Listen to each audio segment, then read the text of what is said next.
इस बारी का G7 सबसे ज्यादा भारत के लिए स्पेशल होने जा रहा है वर्ल्ड स्टेज पे। आप कहेंगे ऐसा क्यों? प्रधानमंत्री मोदी तो 2019 से कॉन्टिन्यूसली जा रहे हैं, 6 साल कॉन्टिन्यूसली गए, तो 7वें साल कॉन्टिन्यूसली चले गए, तो इसमें क्या बड़ी बात होगी, क्या स्पेशल है?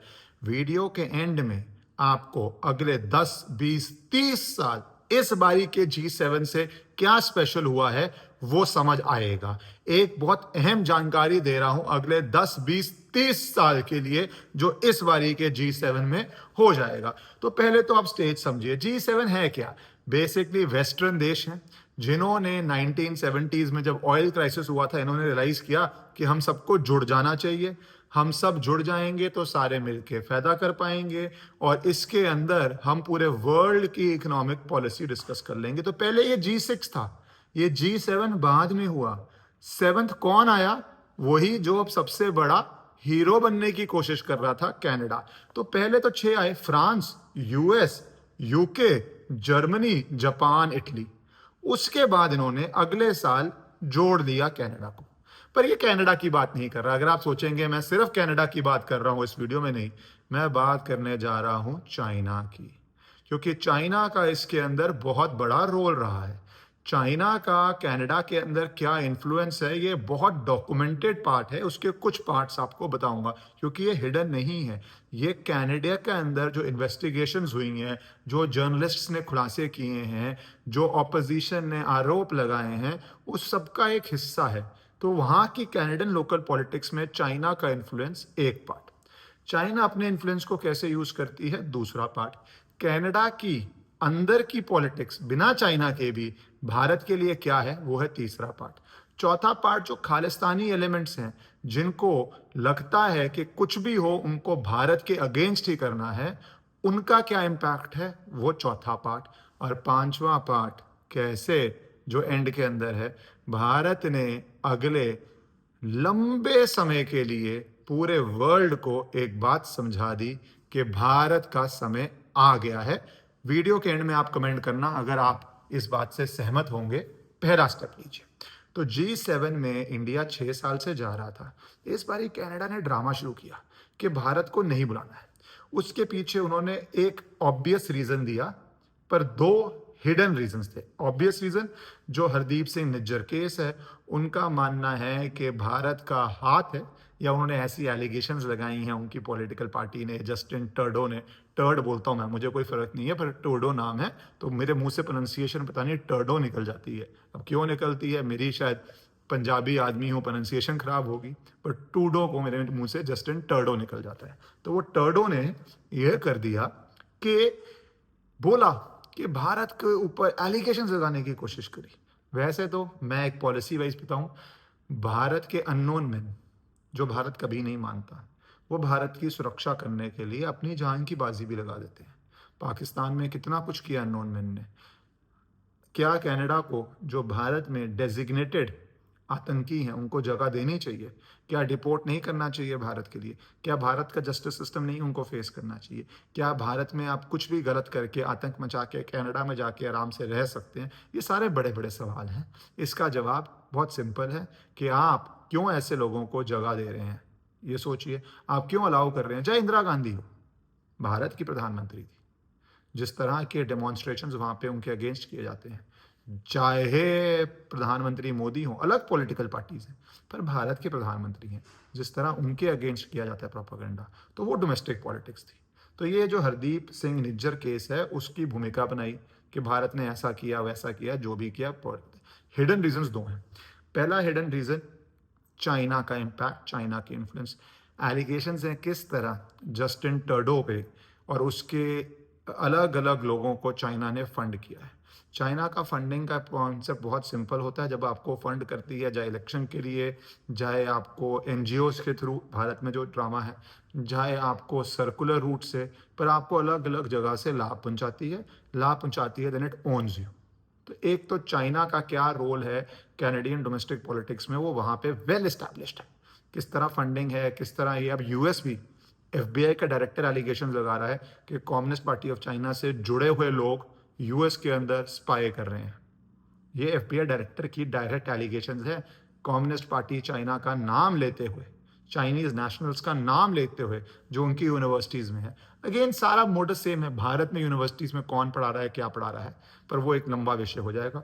तो चाइना पे आप फोकस कीजिए, चाइना का कनाडा पे इम्पैक्ट।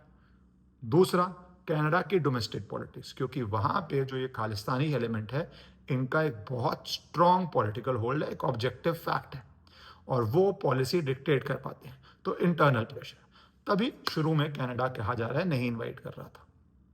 पलटा क्या, भारत की जीत कैसे हुई?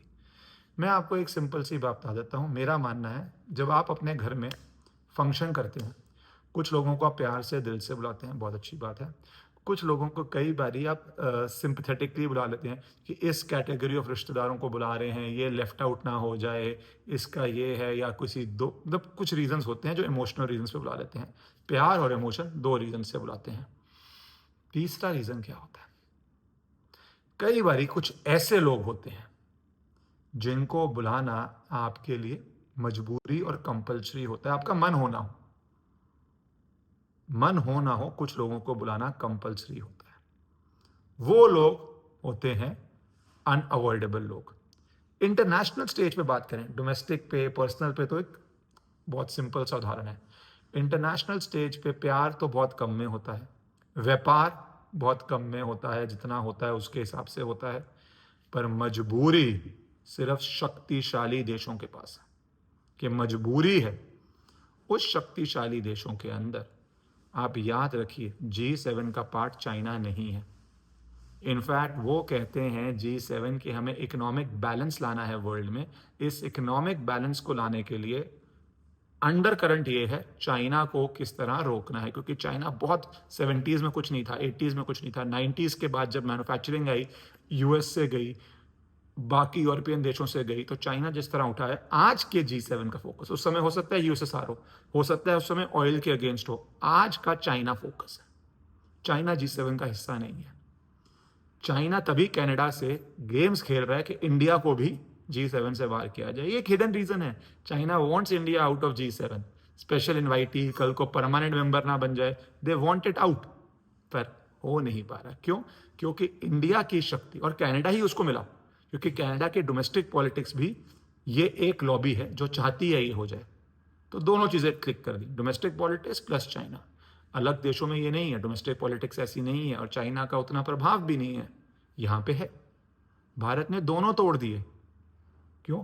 You are the fourth largest economy in the world, इसमें कोई डाउट नहीं है।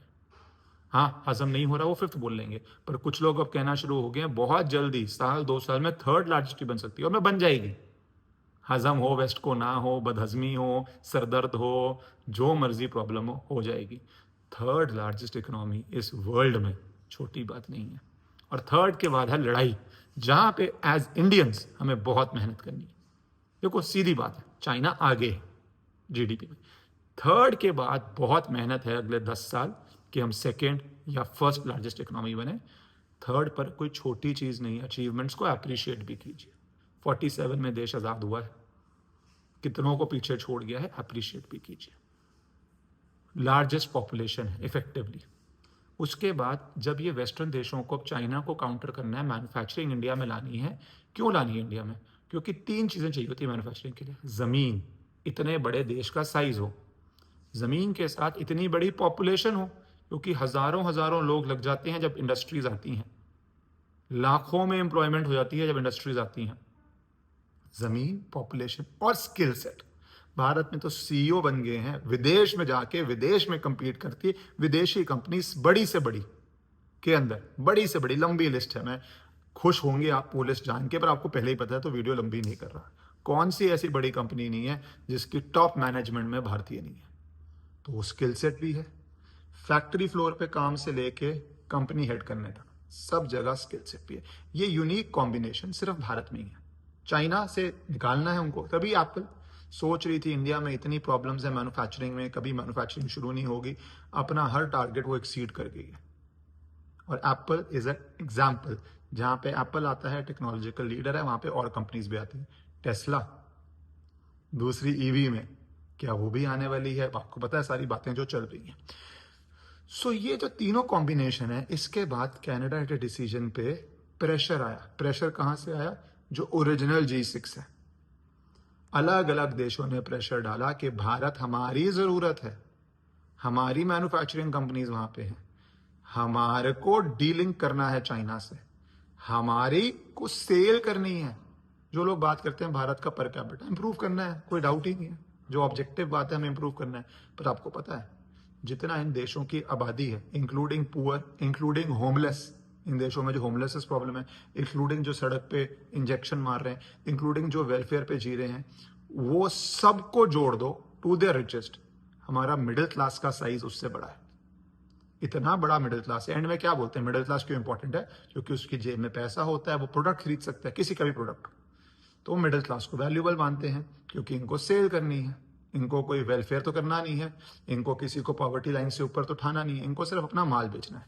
अब माल बेचने के लिए जितने कस्टमर उतना अच्छा। तो भारत की पर कैपिटा की जब बात करते हैं, पर साथ ही साथ दूसरा आंकड़ा है, मिडिल क्लास खरीद सकता है।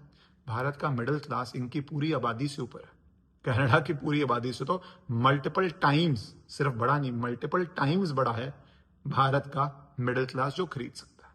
और यही बात इकोनॉमिक शक्ति, दूसरी एग्जीक्यूशन, इसमें प्रधानमंत्री मोदी को क्रेडिट है, क्योंकि डेमोक्रेसी में नई फैक्ट्री डालना बड़ा मुश्किल है। क्यों मुश्किल है? बहुत सारी एनजीओज आ जाते हैं जो अलग अलग बात पे भोली जनता को भड़का देते हैं और प्रोटेस्ट शुरू करवा देते हैं, कभी एनवायरनमेंट के नाम पे, कभी किसी नाम पे, कभी किसी नाम पे, कि डेवलपमेंट ना हो पाए। कभी कोर्ट भी पहुंच जाते हैं कि भैया स्टे मिल जाए, डेवलपमेंट ना हो पाए। अलग अलग और कई बारी रीजंस ढूंढ ढूंढ के भाई नुक्ताचीनी करो, कुछ ना कुछ तो मिल जाएगा। डेवलपमेंट रोकना एम है, रीजन ढूंढना काम है। डेमोक्रेसी होते हुए प्रधानमंत्री मोदी ने, और मैं डेमोक्रेसी का पक्षधर हूं, कम्युनिज्म में कुछ चीजें तेज बन जाएंगी पर इंसानों के जीने के कोई राइट्स नहीं है। डेमोक्रेसी के अंदर प्रधानमंत्री मोदी ने डिलीवर करके मैन्युफैक्चरिंग लाया। पाकिस्तान से जो हुआ, पाकिस्तान को सबक तो सीखा ही सीखा, साथ में हम मिलिट्री पारस भी दिखा पाए हैं, लोग हमारे वेपन खरीद रहे हैं। तो सर्विस इकोनॉमी तो हम थे, जिसकी वजह से लोग आ रहे हैं। मैन्युफैक्चरिंग पावर हम बननी शुरू हो गए, पावर रॉन्ग वर्ड है, मैन्युफैक्चरिंग की हम दिशा में शुरू हुए हैं, पावर बनेंगे। मैं ओवरस्टेट नहीं करूंगा केस, हम उस दिशा में जा रहे हैं। वेपनरी हम बेच पाएंगे कि तो कल्पना से परे था भाई। हम तो वर्ल्ड के डिफेंस इंपोर्टर थे, हम तो डिफेंस में इक्विपमेंट उस तरह मैन्युफैक्चर नहीं कर रहे थे। हमारा कितना बड़ा डिफेंस बिल था, उसमें कितनी करप्शन थी। वर्ल्ड 17 कंट्रीज नेगोशिएशन में हमसे खरीदने के लिए, ताइवान, चाइना के लिए हम बेच रहे हैं। चाइना से कोई प्रॉब्लम नहीं है, पर चाइना को प्रॉब्लम है क्योंकि हम राइज कर रहे हैं। अगर चाइना को प्रॉब्लम है तो फिर हमें जवाब देना पड़ेगा। ये 62 नहीं है, यहां पे हमें जवाब देना पड़ेगा अगर चाइना को प्रॉब्लम है। अगर चाइना पाकिस्तान को सपोर्ट कर रहा है तो हमें ताइवान को सपोर्ट करना चाहिए, और हम कर रहे हैं। हम डिफेंस कॉर्पोरेशन करनी चाहिए और कर रहे हैं। तो नेट क्या हुआ? समय बदल गया, हालात बदल गए।